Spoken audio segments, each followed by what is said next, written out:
বহুদিনৰ পৰা খাম বুলি ভাবি থকা ব্যঞ্জনবিধ মই যোৱা বৃহস্পতিবাৰে খালো। মই এই ব্যঞ্জনখনত দুটা কাচকল লৈছো। প্ৰথমতে এটা কুকাৰত হালধি অকমান আৰু নিমখ অকমান দি কাচকল কেইটা সিজাই ললো।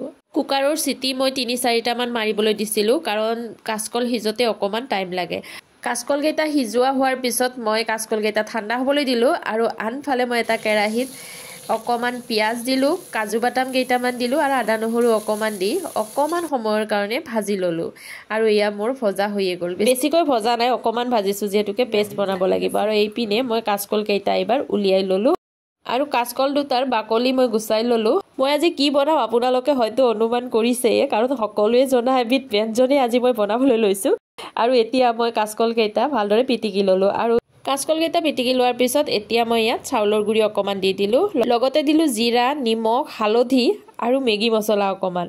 তেতিয়া সোৱাদটো বেছি ভাল লাগিব নহয়নে বাৰু? এতিয়া গোটেইখিনি আটা মঠাৰ দৰে ভালদৰে মঠি ল'ম। আজি মই বনাবলৈ লৈছো কাচকলৰ কোফটাকাৰী।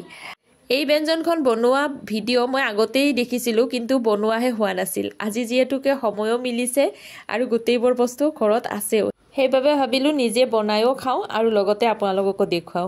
এতিয়া মই কাচকলৰ মিশ্ৰণখিনিৰ পৰা নিজৰ মতে এটা আকৃতি দি ললো। যোনে যেনেকুৱা আকৃতি দিলে হ'ল। মই অকমান গোল গোল টাইপৰ বনাই ললো আৰু এয়া মোৰ কোফটা কেইটা একেবাৰে ৰেডি হৈ গ'ল।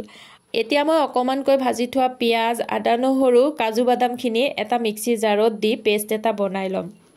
আজিকালি যে ৰেচিপি ভিডিঅ'বোৰ দি থাকে তাৰ পৰা কাৰ কি লাভ হৈছে নাজানো, কিন্তু মোৰ হ'লে বহুত লাভ হৈছে কাৰণ মই ৰন্ধা বঢ়াৰ ক্ষেত্ৰত একেবাৰে পাকৈত নাছিলো। এতিয়া অন্তত তেওঁলোকৰ ভিডিঅ' চাই মই বিধে কিবা কিবি অকমান বনাই ঘৰতে খাই থাকিব পৰা হৈছো।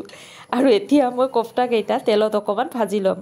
বহুতে আকৌ কাচকল খাবলৈ ভাল নাপায়, কিন্তু এনেদৰে যদি ৰান্ধি দিয়া হয় তেতিয়াহ'লে ভাল নোপোৱা মানুহেও যে খাব সেই কথাটো মই এই ব্যঞ্জনখন বনাই খাই চাই গম পাইছো।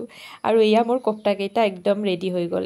এইবাৰ মই গৰম তেলখিনিত প্ৰথমতে অকমান পাঁচফোৰণ দিলো, তেজপাত, ইলাচি, দালচিনি, শুকান জলকীয়া আৰু অকমান পিয়াজ দি লৰাই দিলো আৰু এইবাৰ সোৱাদ অনুযায়ী নিমখ, পৰিমাণ অনুযায়ী হালধি, লগতে কাটি থোৱা বিলাহীখিনিও ইয়াত দি দিলো আৰু এতিয়া গোটেইখিনি একেলগে ভাজিম অকমান সময়ৰ কাৰণে। তাৰপিছত মই পেষ্ট বনাই থোৱা সামগ্ৰীখিনিও ইয়াত দি দিলো আৰু গোটেইখিনি কেৰাহীটোত যাতে লাগি নাযায় তাৰ বাবে অকমান পানীও দি দিলো আৰু অকমান সময় লৰাই একদম পানীটো শুকাই যায় তেলখিনি ওপৰলৈকে উঠালৈকে ভাজি থাকিম। আৰু গোটেইখিনি ভজা হোৱাৰ পিছত মই ইয়াত গৰম পানী অকমান দি ঢাকনিখন লগাই অকমান সময়ৰ কাৰণে থৈ দিলো আৰু তাৰ পিছত মই কোফটা কেইটাও ইয়াত দি দিলো আৰু এনেদৰে আজি মই কোফটা কাৰীখন বনালো।